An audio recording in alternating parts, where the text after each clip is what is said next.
আসসালামু আলাইকুম রহমতুল্লাহ। আপনাদের মাঝে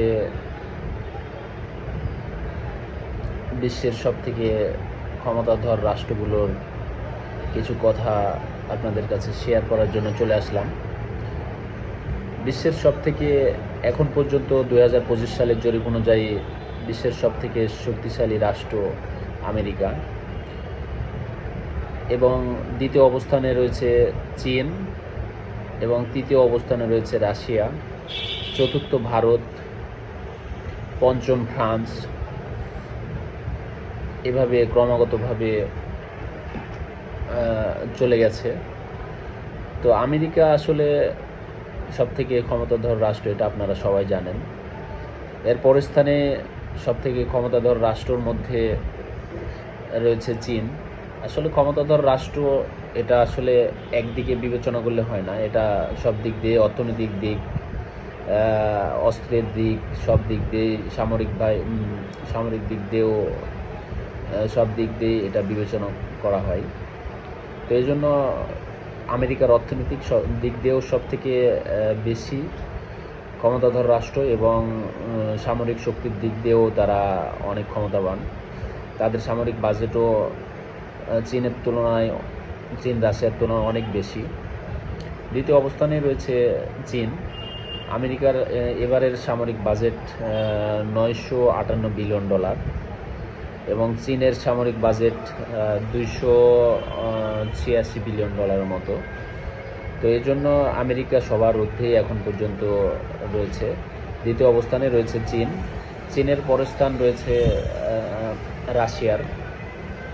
রাশিয়া যদিও খুব কম টাকায়, কম খরচে তারা সামরিক যানগুলো তৈরি করতে পারে। এজন্য রাশিয়ার বাজেটটা অল্প হলেও তারা সামরিক দিক দিয়ে অনেক উন্নত। ইতিমধ্যে আপনারা দেখতেছেন যে তারা ইউক্রেনের সামরিক অভিযান চালিয়ে ইউক্রেনের অনেক অংশ দখল করে নিয়েছে, 4টি অংশ দখল করে নিয়েছে, এবং একটি আগেই দখল করে নিয়ে রেখেছে। তো এই জন্য সামরিক দিক দিয়ে রাশিয়া অনেক এগিয়ে।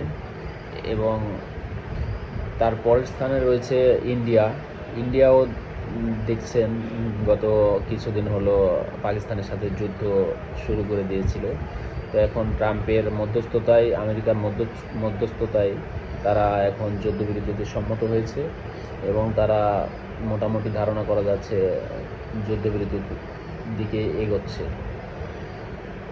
তো মোটামুটি ভারত সামরিক দিক দিয়ে চতুর্থ অবস্থানে রয়েছে। ভারতের সামরিক বাজেট কম হলেও তারা